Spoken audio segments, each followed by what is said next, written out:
DGMO की बैठक के बाद जो संभावनाएं बन रही हैं वो भी एक वजह सीज फायर की हो सकती है, लेकिन इसके पीछे की 5 बड़ी वजहों की यदि बात करें तो वो क्या हैं और कैसे प्रभावी हो सकती हैं, इस पर इस वीडियो में बात करेंगे। अंत तक बने रहिएगा हमारे साथ। नमस्कार, मैं हूं आशीष त्रिपाठी। और जिस दिन भारत ने आतंकवाद के खिलाफ पाकिस्तान में कार्रवाई की और बौखलाए पाकिस्तान ने अगले दिन उधार के ड्रोन्स और बम बारूद से हमला कर दिया, ठीक उसी दिन स्विट्जरलैंड में अमेरिका और चाइना के बीच में जेनेवा में आपसी मतभेद मिटाने के लिए 2 दौर की बातचीत का पहला दौर पूरी तरह से विफल रहा। जो बात बनती नजर आ रही है, दरअसल वो पहले फेल हो गई थी। पहले दौर में बातचीत बन नहीं पाई थी और वो दौर क्या था, क्या संभावनाएं थी, उस पर हम बात करेंगे। दरअसल उनमें से एक जो सीज फायर होगा, उनमें से एक बड़ी वजह ये चाइना और अमेरिका के बीच होने वाले जो ट्रेड वॉर थे, उस ट्रेड वॉर में शांति आना भी बड़ी वजह माना जा रहा है। अमेरिका के राष्ट्रपति ने जो एकदम से ट्वीट कर दिया था कि भारत और पाकिस्तान के बीच सीज फायर, क्या उसकी वजह थी वो भी हम आपको बताते हैं। दरअसल उन 5 प्रमुख वजहों में से एक पहली वजह तो ये हो गई कि अमेरिका के प्रेसिडेंट ने जो ट्वीट किया, चूंकि दोनों ही देश किसी न किसी स्तर पर अमेरिका के साथ एक मित्रवत संबंध रखते हैं, तो इसलिए अमेरिका के प्रेसिडेंट, जो अमेरिका जैसा देश जो सुपर पावर खुद को कहता है, और अमेरिका के प्रेसिडेंट अगर इस बारे में सोशल मीडिया पर आकर के या सार्वजनिक तौर पर आकर के कोई घोषणा करते हैं, तो दोनों ही देशों ने उसी ट्वीट को लेकर के और अमेरिका के प्रेसिडेंट के उस ट्वीट को लेकर के, उस बयान को लेकर के कुछ समय के लिए सीज फायर किया था। और पाकिस्तान ने उस सीज फायर को नहीं माना और फिर वापस दोबारा से उसने रात के अंधेरे में अपने ड्रोन्स भेज करके भारत को नुकसान पहुंचाने की कोशिश की। हालांकि वो एक अलहदा विषय हो गया युद्ध का, लेकिन अगर हम बात करें इस ट्रेड की, इस ट्रेड से, इस व्यापार से किस किस को फ़ायदा होने वाला है, वो फ़ायदा भी इन वजहों में गिना जा सकता है जो सीज फायर की बड़ी वजह बन सकता है। बहरहाल आपको बता दें कि व्हाइट हाउस द्वारा जारी किए गए एक बयान में ये कहा गया कि अमेरिका ने रविवार को जेनेवा में चीन के साथ व्यापार समझौते की घोषणा की और ट्रेजरी सचिव स्कॉट बेसेंट ने यह कहा कि दोनों पक्षों के बीच पर्याप्त प्रगति हुई है। मुझे ये बताते हुए खुशी हो रही है कि हमने बहुत महत्वपूर्ण व्यापार वार्ता में संयुक्त राज्य अमेरिका और चीन के बीच पर्याप्त प्रगति की है। सबसे पहले मैं अपने स्विस मेजबान को धन्यवाद देना चाहता हूं। स्विस सरकार ने हमें ये शानदार जगह प्रदान करके बहुत ही दयालुता दिखाई है और मुझे ये लगता है कि इससे हमें बहुत अधिक उत्पादकता देखने को मिली है। हम इस पर आगे विवरण देंगे, लेकिन उन्होंने ये भी कहा कि मैं आपको बता सकता हूं कि वार्ता उत्पादक थी। बयान में बेसेंट के हवाले से जो कहा गया, जिनेवा में 10 और 11 मई 2025 को 2 दिवसीय वार्ता के बाद दोनों देशों ने व्यापारिक तनाव को कम करने के लिए एक समझौते पर सहमति जताई है, जो अमेरिका के करीब $1.2 ट्रिलियन के व्यापार घाटे को कम करने में मदद कर सकता है। और अमेरिका चीन की इस ट्रेड वार्ता में अमेरिकी ट्रेजरी सचिव स्कॉट बेसेंट और व्यापार प्रतिनिधि जेमिसन ग्रीर ने वार्ता में भाग भी लिया, जबकि चीन का जो नेतृत्व कर रहे उप प्रधानमंत्री लाइफेंग ने भी उनका प्रतिनिधित्व किया चाइना की तरफ से। और टैरिफ कटौती पर कोई स्पष्ट घोषणा हालांकि नहीं हो पाई। चीन के उप प्रधानमंत्री हे लाइफेंग ने इस मामले पर कहा कि दोनों देश महत्वपूर्ण समझौते पर पहुंच चुके हैं और ये बैठक एक महत्वपूर्ण पहला कदम था।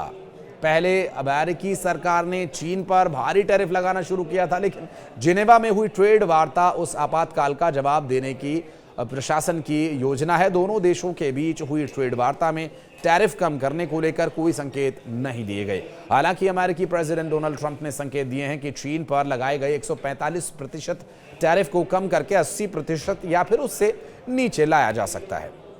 एक प्रस्ताव के अनुसार टैरिफ को 50 से 65% तक कम करने पर भी विचार हो रहा है। हालांकि इस पर अंतिम निर्णय होना अभी बाकी है और यह कदम वैश्विक बाजारों को राहत दे सकता है। और खास करके अगर भारत की बात करें तो ये भारत के लिए कैसा लाभकारी साबित होगा, ये भी समझने की कोशिश करते हैं। लेकिन उससे पहले अब आप ये समझिए कि भारत पाकिस्तान के बीच युद्ध विराम के लिए 10 तारीख की शाम जो घोषणा हुई थी, उसमें ट्रंप ने इतनी जल्दबाजी क्यों दिखाई। दरअसल डोनाल्ड ट्रंप जो भारत और पाकिस्तान के बीच युद्ध नहीं होने देना चाहते और मध्यस्थता करने के लिए उतारू थे, उसमें वो कहीं ना कहीं चाइना को भी ये दिखाना चाहते थे कि भारत और पाकिस्तान पर अमेरिका की पकड़ अभी तक बनी हुई है और इसलिए अमेरिका के एक ट्वीट से, प्रेसिडेंट के एक ट्वीट से दोनों देशों के बीच युद्ध रुक गया। चाइना जो हमेशा से पाकिस्तान का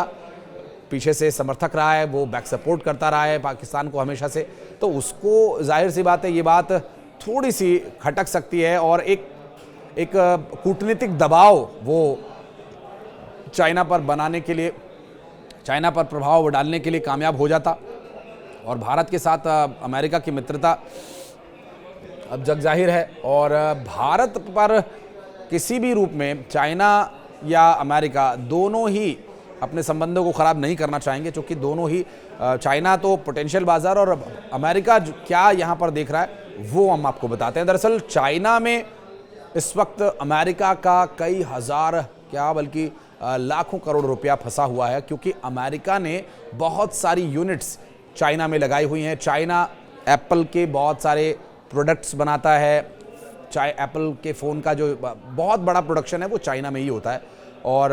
अमेरिका में बनने वाले लगभग 90% से ज़्यादा जो इलेक्ट्रॉनिक आइटम्स हैं, जो भी उनकी टेक्नोलॉजी है वो सब चाइना में है